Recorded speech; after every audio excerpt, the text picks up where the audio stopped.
Amazing. So Pedro is my guest, Gonzalez.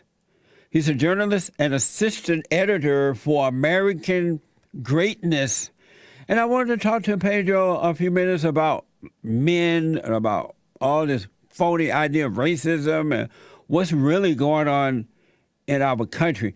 Pedro, thank you for coming on. I appreciate it. Thanks so much for having me, Jesse. And so tell me a little bit about you and what you do with American Greatness. I know you're the assistant editor over there. What's the purpose of it? So you've already said that I'm a journalist. That's right, and I also do copy editing for American Greatness. And the purpose of the magazine is to be a kind of new voice for the right. There's a lot of stale opinions, a lot of stale views that you'll read in publications like National Review and other conservative outlets that have been around for a long time, but they've been saying the same things. And so AG kind of emerged in 2016 to give a new voice to a new right-wing movement. And how's it going? I think it's going pretty well. We've grown a lot. I've been doing a lot more, not just writing, but also a lot more interviews. So it seems like things are going pretty well. And it seems like we're saying things that people are finding interesting. We're saying things that other people aren't saying.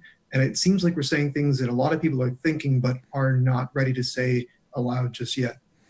And are you a right winger, whatever they call that?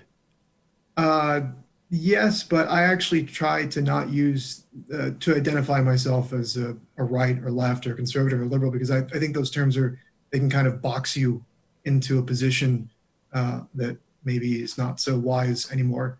So, but I mean, we have to use labels, right? We have to say we are. So I just say, yeah, I'm a man of the right. And is that bad to be that? I mean, why do we care what others think about that? No, it's not bad. It's just that I think when you say that, like if you say you are a conservative, then there's a kind of, well, then you have to subscribe to these things, right? Like you have to be in favor of free trade. You have to be in favor of a lot legal immigration as opposed to no immigration like I am. If you say that you're on the right, then there's a kind of assumption that, again, I think there's a lot of overlap between being on the right and conservatism. So if you say you're on the right, people assume those things about you, that you're someone who's in favor of policies that favor the mega corporations in the United States. You're in favor of a ton of defense spending, things like that. And I'm not actually in favor of a lot of the things that I think are traditionally associated with the right wing or with the conservative movement. Are you a white guy or Hispanic? Aren't you Hispanic? Yeah, I am. I'm Mexican. My ancestors. And so, and what is it like for you standing up for what is right in America instead of into all the other crap? What has it been like for you? It's been a mixture of really rewarding because, again, I hear from people that I'm saying things that they want to say, but they can't. And also, it's been amusing because obviously I get attacked pretty regularly for the things that I write, for the things that I say. And what I've found really interesting is that some of the harshest criticisms, they don't come from other Latinos, although I do get called like an armchair Aztec or a Tio Thomas, which is like, Uncle Tom, but brown. But it's actually from a lot of people that are white, and whether they're conservative or liberal, the harshest criticisms I get are from these people that are white and really, really identify with the anti-racism movement. It's like what I'm saying about these issues is like a personal attack on them. Yeah, I grew up in Alabama under the Jim Crow laws, right? And I know what. And during those days, black people were decent people. They got married. They had families. They worked. They understood that they bought land. They understood that it was a spiritual battle. It had nothing to do with all white people trying to hold down blacks and all that crap. And for the most part, black people led the way in morality and belief in God. That's all gone now because they've turned their lives over to the government and to the so-called black leaders and all that crap. But I don't really Not really. I don't care at all one iota what the enemies say about me or what they threaten to take, because I realize it's a spiritual battle and they're supposed to try to stop good. So I don't waste my time thinking about what they say or what they think or what they, I'm in America. I am an American. I'm not into the African thing and all that crap. And I love my country, so I don't really care, because I know the evil people are supposed to try to stop those who represent good. Yeah. No, that's exactly right. I agree. I don't, like I said, I find the criticisms amusing, but it doesn't really influence anything that I do. Nice. I still write what I write. I say what I say, and I'm never going to stop saying and writing what's on my mind, because again, this is, like you pointed out, this is part of a bigger picture. This is part of a bigger fight, and there are more important things than worrying about being called racist. Yeah. I mean, if you call me a racist, what you're going to get out of me is laughter. Yes, so. That's right. One of the things I noticed that white people have done, they are so afraid of that word racist, and it's been used against them for the last 70 years. And now they're on the run while the blacks and others are taking away their land, they're taking their jobs, they're taking their lives, they're making them admit that they're racist just because they're white. And that is because white people, not all, are afraid of name calling. And so the enemies have taken them over, and I'm concerned that we're going to have South Africa in America if that doesn't change.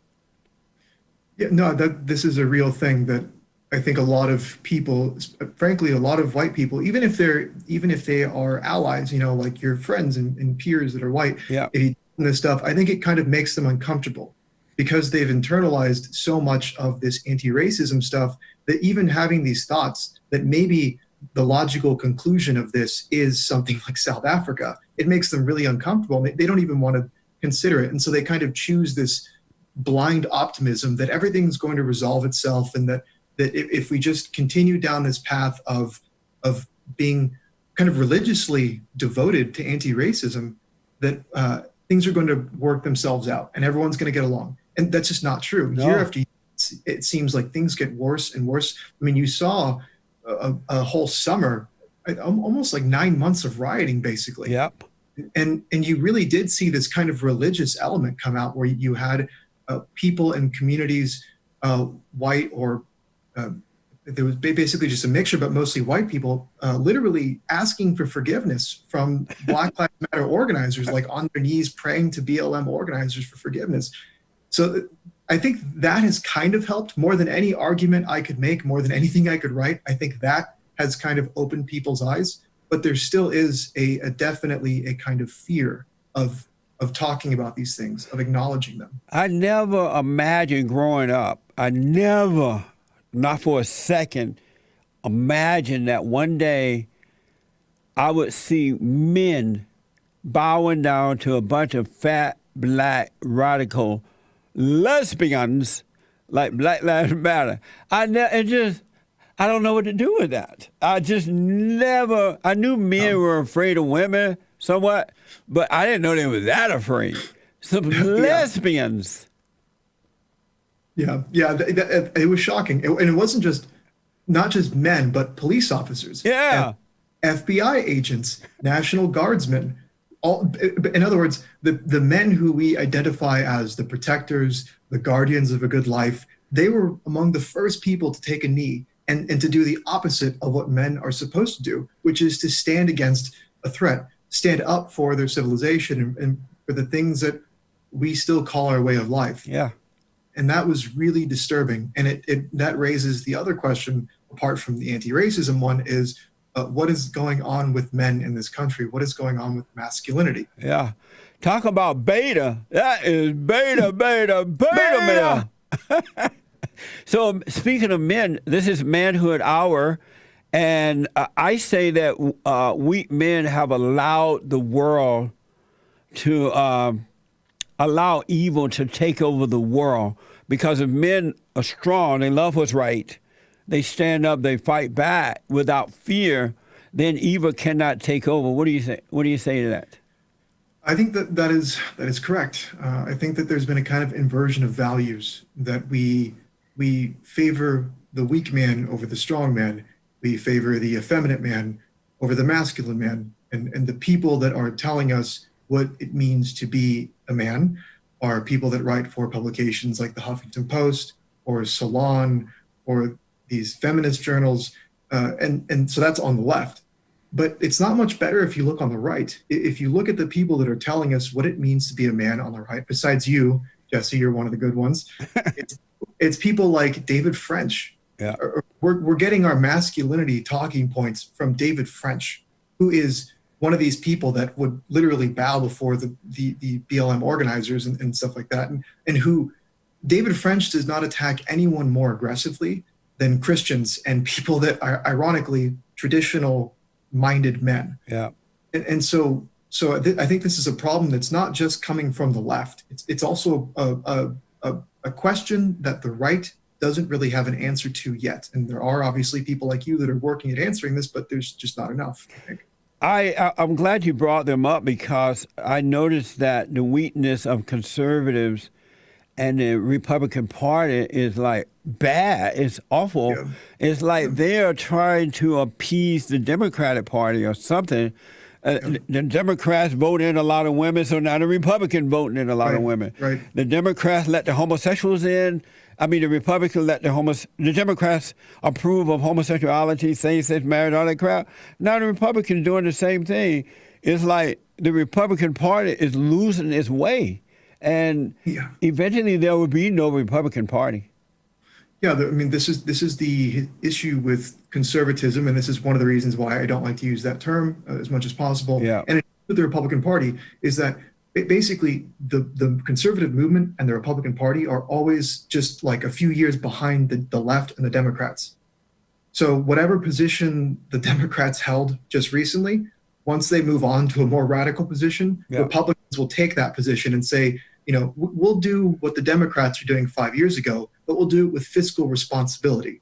And that's why you'll see articles like in National Review, the most prestigious conservative journal, you'll find articles in there called The Conservative Case for Transgenderism, which is actually an article that they published in 2019, or The Conservative Case for Open Borders, because it has no real, I think, original ideas. There's not really a lot of creativity, which is why you'll see like Ronna McDaniel yesterday, she tweeted about how the GOP improved with minorities and women. It's like, great, your largest base are white men, and you won't even acknowledge that they exist. So, which is basically what the Democratic Party does, except instead of not acknowledging that they exist, they attack them. And then on the other hand, I think it's that the conservative movement has a real lack of spine. So it's not just a poverty of imagination, it is a real lack of spine that I think, whether they want to admit it or not, comes from a desire to be accepted in kind of polite society. You know, we want to keep our foot in that door where we get invited to like the dinner parties in DC and where we get fellowships at all these think tanks and stuff like that. Yeah. And so I think it disables the movement. They should have fired that woman right away as soon as she tweeted that out because she clearly said her mind is gone. She's not good for the Republican Party. She should be gone. They need to fire her. She's Mitt Romney's niece. Oh, my God. Let her go. That tells you a lot. Yeah, it does. Let her go play with Mitt, but she need to go. Right. Yeah. I wanted to ask you this, so I'm going to deviate a little bit. What do your blood family think about you at this point? How do they treat you? My immediate family is actually supportive, and I think it's because I don't press what I think on them. Yes. If they ask me a question, I'll answer it, and I always try to be talk to them like I would talk to anybody else. In other words, just because they're my family, it doesn't mean that I try to push harder, because these are really sensitive issues. You know, this is stuff that your entire life you've been told to think a certain way, and now someone's telling you something that is fundamentally different. And I think part of that comes from the fact that my family saw me go from a typical California liberal, which is I was born and raised in California. Amazing. Whatever I am right now. And so I think they've been very curious. Well, you've changed your mind so much on so many issues, so tell us about it. And I've been really happy that my mom and my sister, my two immediate family members, have actually been really receptive to a lot of this stuff. But I think it helps that they live in California, so they're kind of living it at the worst possible end of it. Yeah, you can say that again. What brought on the change for you? I think it was just curiosity. I just noticed that the people that I was told were the most tolerant ones were actually the most intolerant ones.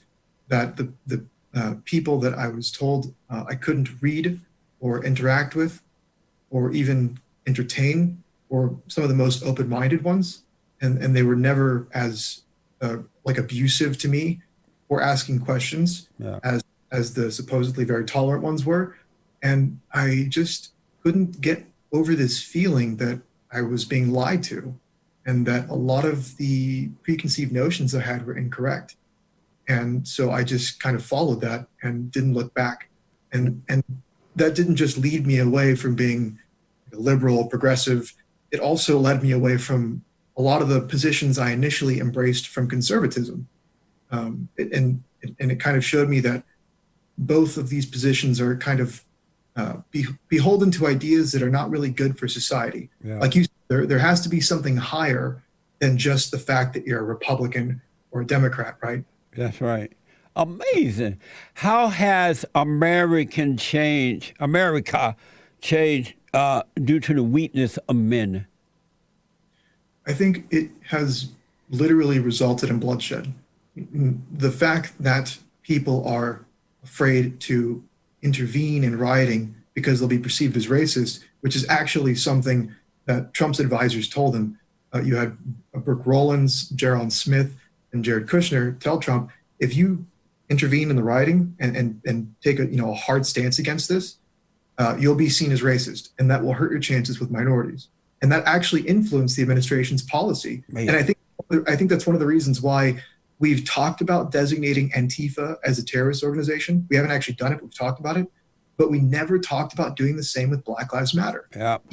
Even though BLM is arguably worse than Antifa in the sense that Antifa is considered fringe. You have Black Lives Matter in the mainstream, basically. You have both parties openly, like Mike Braun, the Republican senator from Utah, who said that he supports BLM. I think BLM is much more dangerous for a lot of reasons, but we're terrified of it.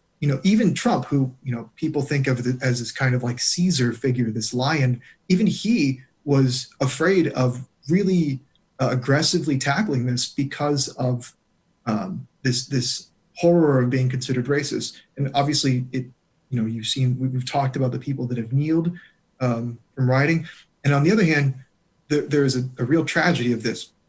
I think in St. Louis, you had this incident where a retired police captain went to his friend's pawn shop that was being looted. And he had no obligation to go there. He only went there because it was his friend's shop. And he tried to stop looters, and he was shot and killed in the process over some TVs. And he died bleeding out on the sidewalk while I'm assuming it was a looter, live streamed the guy's final moments without helping him. Yeah. And so that is the crisis of masculinity in a nutshell. I totally agree, man. Do you think that the president caved in to his advisors, and that's why he didn't deem Black Lives Matter a terrorist group? Because they are truly, Antifa is bad. They are a terrorist group. But Black Lives Matter is worse than the KKK, Antifa, and all those groups put together. If the president had not taken the wrong advice, do you think he would have called them a terrorist group? I think that he would have. Well, one, I think that he, unfortunately, and I know that people don't want to hear this, I think he did cave to his advisors. I think that he was afraid of being perceived as a racist because he was being told, in order to win, you have to improve your margins with minorities. Therefore, Trump listened. I think that if he would not have listened, he would have taken a more direct approach. Yeah. And we could have done things like, look, if you're uncomfortable with deploying the military or something like that, okay, fine. Even though actually, it seems like a lot of minorities ironically supported that. Like the majority of Latino Democrats in June said they supported deploying the military to assist police. Latino Democrats, Yeah. Yeah. and in July you had the same thing. There you had polls showing that the majority of Latinos and Blacks supported more or the same or more police presence in their communities. So, okay, but even if you're terrified of that, at least you could designate BLM as a terrorist organization and then attack its finances. Find out who's funding it. Yeah. And then punish the people that are funding it. Treat them as if they were funding like the Taliban or something like that, or at least freeze the finances. Because again, I think if you would actually look at who is funding BLM, you would find a lot of really powerful people. Yeah, absolutely. In America today, there's a lot of fear, and fear is driving the public in many ways. The Chinese virus, they're afraid of Black Lives Matter. There are people who are that I personally know who are conservatives, and they were afraid that President Trump would be reelected because they thought, well, if he's reelected, the Black Lives Matter are going to burn and destroy. And I'm like, that's not a reason not to reelect the president. And so people have a lot of fear in America today, which is another surprise to me. How can people overcome that fear? I think that it's going to take a kind of vanguard. It's going to take enough people that are not afraid and that are kind of showing that it is possible to exist in society without this kind of paralyzing fear, to encourage others to follow them. And I think that's really the only immediate solution, is basically just enough people saying, I'm not afraid, and then encouraging their peers to follow them. Or just the act itself is a kind of propaganda. You see your friend who's standing up for themselves, and you start to think, well, maybe I can do that too. Yeah. Maybe I also deserve the basic dignity of saying that I'm not a bad person just because I was born white, or I'm not a bad person just because I hold this political view, or something like that. I think that's the immediate thing that we can do. I think in the long term, you're going to have to take it to the next level and have politicians who aren't afraid of being called racist for supporting this or that position, who are not afraid to say things that are true but are difficult to say. But I think that before the political, it begins on the cultural level. Yeah. That's amazing, man. You're right. I totally agree. I want to know if you agree or disagree with me on this. And if you do, that's fine. In South Africa, the blacks have taken over South Africa. And as a result, white people are being robbed, raped, murdered, killed. They have gotten rid of the police departments. And so the people are not even protected along the roadside. The blacks are going into their homes and killing them and raping, and all kinds of things are happening. And they are taking white South African land without compensation. I say that is happening in America. At first I was saying, hey, wake up, white folks, it's coming to America, and they're going to take your land. And now I see that they have positioned these radical black males and females and liberal whites in position where they're going to bring in reparations, and they're going to take the white man land. Am I wrong? I think that we are absolutely going in that direction. And again, this makes people really uncomfortable, but it's just a fact. And I think what's really dangerous is that it's packaged, or it's rhetorically delivered in a way that kind of hides what it really is. Yeah. So you have, like, Republicans will call it capital infusion. It's not reparations, it's capital infusion. Or you'll have in certain states, they have like diversity officers, and the entire point of the diversity officer in the government is to basically make the government less white. In other words, to assign people positions of power on the basis of race, so long as they are not white.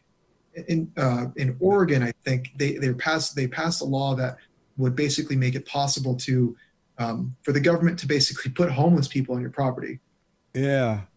And so we're kind of laying the groundwork for this, and we're kind of preparing people for it. So do white people see this coming, or just the two of us? I think I think some white people do, but they're terrified of acknowledging it. But I think that when you look around and you see white people getting on their knees and praying to these BLM organizers, when you see Republicans talking about basically reparations, when you see people like Marco Rubio talking about systemic racism, I think it becomes impossible to ignore what is happening and what is basically at this point just a matter of time, unless there is a fundamental change in our culture. That's amazing. So, because of time, man, you are amazing, man. It's an honor to meet Thank you. you. You know, my producer Nick, he got you on the show, and he was like, "Jesse, you're gonna love this. You're gonna love this." He was like really pushing for it, and I'm glad I allowed it to happen. It's an honor to meet you. Well, thank you. I'm a big fan, Jesse, so it's really good to be here. Thank you. So I got to ask you my biblical question: why shouldn't men allow women to take over? I think the answer to that is they shouldn't allow, because that kind of, I mean, doesn't that imply the issue we've been talking about is a kind of preference for the feminine? You know, that women should just take over because they're women. That doesn't make any sense to me. I agree, but that's what's happening. It's amazing to see it. What's your website? How can people read your writing? Anything you want to give out? So probably the easiest place to follow me is on Twitter at EMERITICUS, Emeriticus. And if you follow me on Twitter, there's also in my bio a link to my newsletter. And whenever I write something or do an interview like this, I will send it out through that newsletter. Nice. And that's EME what again, real fast? EMERITICUS. Thank you, man. Amazing. And don't forget to like, follow, tweet, subscribe, and share the Jesse Lee Peterson radio show, folks. We really appreciate it. We are at war. It is a spiritual battle for the soul of America. And it's going to take all of us to do it.